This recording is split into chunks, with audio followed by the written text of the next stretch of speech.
Big breaking news, NRC নিয়ে বিরাট খবর।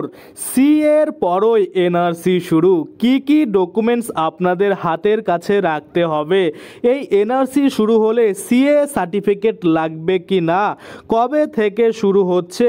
NRC নিয়ে কি বিরাট আপডেট রয়েছে? সমস্ত কিছুই কিন্তু আজকে আমরা এই ভিডিওর মাধ্যমে দেখে নেব। তো চলুন বেশি দেরি না করে ভিডিওটা শুরু করা যাক। ভিডিওটা শুরু করার প্রথমে আপনাদের যে কাজটা করতে হবে, এই যে দেখুন এখানে একটা লাইক বাটন রয়েছে, এখানে ক্লিক করে ভিডিওটাকে লাইক করতে হবে। আর সাথে দেখুন এখানে সাবস্ক্রাইব বাটন রয়েছে, এখানে ক্লিক করার পরে নোটিফিকেশন বেল আইকনটা আসবে, এখানে ক্লিক করে আপনারা অল নোটিফিকেশন বেল আইকন যেটা রয়েছে সেটাকে অন করে দেবেন। তাতে করে কি হবে, যখনই আমি কোনো নতুন ভিডিও আপলোড করবো সেটা নোটিফিকেশন আপনার কাছে পৌঁছে যাবে। আর যারা আগে থেকে সাবস্ক্রাইব করে রেখেছেন তাদেরকে অসংখ্য ধন্যবাদ। তো দেখুন এখানে পরিষ্কারভাবে বলা রয়েছে সিএর বিধি চালু হওয়া নিয়ে কম টালবাহানা হয়নি দেশ জুড়ে। অবশেষে তা চালু হয়েছে লোকসভা ভোটের ঠিক আগে। দেশের নানা প্রান্তে কয়েকজন আবেদনের ভিত্তিতে নাগরিকত্ব পেয়ে গিয়েছেন, তবে এ নিয়ে বিতর্ক থামেনি। এই আবহে সিএর পরে কেন্দ্রের বিজেপি সরকার এনআরসি চালুর পথে এগোবে বলে বারবারই আশঙ্কা প্রকাশ করেছে বিরোধী শিবিরে। বেনাগরিক বলে দেগে দিয়ে বহু মানুষকে ডিটেনশন ক্যাম্পে পাঠানো হবে বলে মনে করেন যারা বিরোধী রয়েছেন তারা।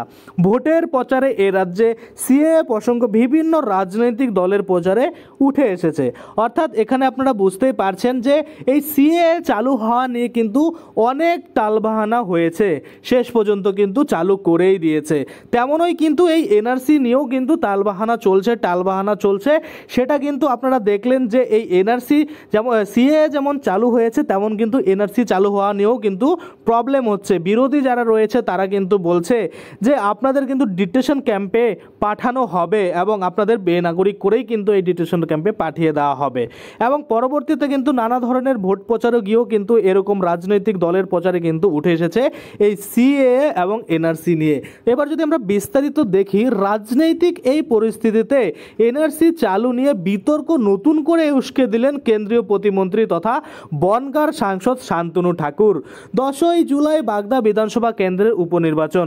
রবিবার ওই এলাকাতেই মতুয়াদের একটি কর্মসূচিতে যোগ দিতে আসেন শান্তনু।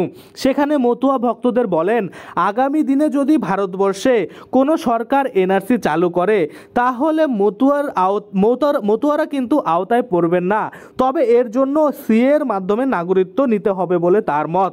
অর্থাৎ পরিষ্কারভাবে এখানে বলা হচ্ছে যদি পরবর্তীতে কোনো সরকার এনআরসি চালু করে এবং যারা বর্তমানে সিএতে আবেদন করে সার্টিফিকেট নিয়ে বসে থাকবেন তারা কিন্তু পরবর্তীতে আর কোনো রকম প্রবলেমে পড়বেন না, এটাই কিন্তু ওনার মতে বলা হচ্ছে। অর্থাৎ এখানে কিন্তু মতুয়াদের তাই কিন্তু বলা হয়েছে। তবে এর জন্য আপনাদের সিএর মাধ্যমে নাগরিকত্ব নিতে হবে। অর্থাৎ এই যে সিএর মাধ্যমে নাগরিকত্ব দেওয়া হচ্ছে, এটার মাধ্যমে যদি আপনি নাগরিকত্ব নেন তাহলেই কিন্তু পরবর্তীতে যখন এনআরসি চালু হবে তাহলে কিন্তু আপনাকে বেনাগরিক করে ডিটেনশন ক্যাম্পে পাঠানো হবে না বলে কার মত? শান্তনু ঠাকুরের মত। শান্তনুর কথায় নাগরিকদের জন্য আপনারা আবেদন করুন, শংসাপত্র পাবেন, তখন আগামী দিনে ভারতবর্ষে কোনো সরকার এনআরসি চালু করলেও আইন অনুযায়ী আপনারা তার আওতায় পড়বেন না, অর্থাৎ আপনাদের বেনাগরিক আর করতে পারবে না। কারণ এখন আপনারা সিএর মাধ্যমে অলরেডি নাগরিকত্ব পেয়ে গেছেন। যারা পেয়ে গেছেন তাদের তো আর বেনাগরিক করাই যাবে না, এবং যারা আবেদন করেননি তাদেরকে আবেদন করে এই সার্টিফিকেট বা শংসাপত্র নেওয়ার জন্য বলছে। কে বলছে? শান্তনু ঠাকুর। তারপরে যদি আমরা দেখি, শান্তনুর কথায় এনআরসি চালুর ইঙ্গিত দেখেছেন বিরোধীরা। বিষয়টির সমালোচনা করে তৃণমূলের বনগাঁ সাংগঠনিক জেলার সভাপতি বিশ্বজিৎ দাস বলেন, মতুয়ারা জানেন, তারা ভোট দেন, তারা এদেশের নাগরিক, তারা সিএতে আবেদন করছে না বলে শান্তনু এনআরসির ভয় দেখিয়ে আবেদন করানোর চেষ্টা করছে।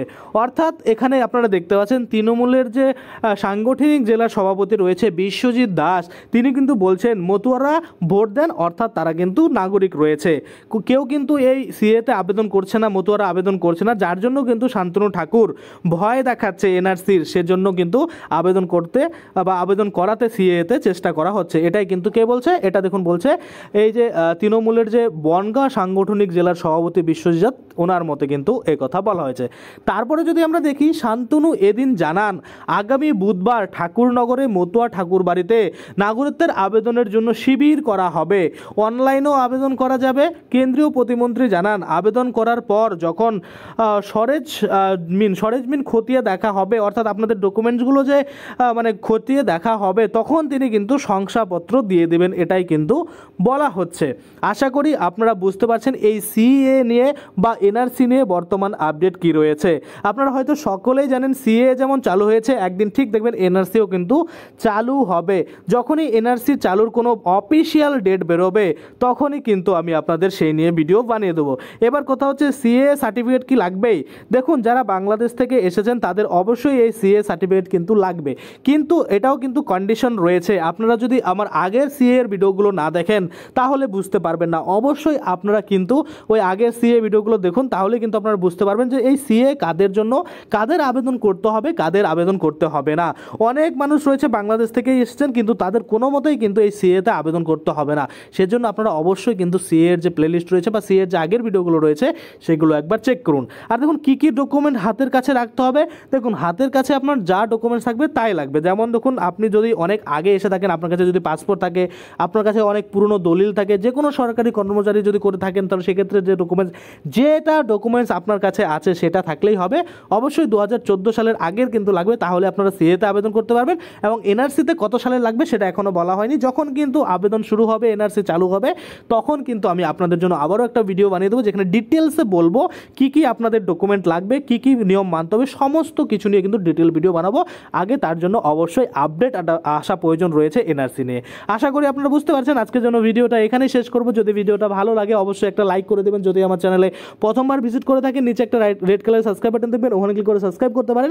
আর সাথে যে বেল আইকনটা রয়েছে ওখানে ক্লিক করে বেল আইকনটাকে এনেবল করে দেবেন। তাতে করে কী হবে, যখনই আমি এই ধরনের কোনো ভিডিও বানাবো সেটার যে নোটিফিকেশন সেটা কিন্তু আপনার কাছে পৌঁছে যাবে। ধন্যবাদ।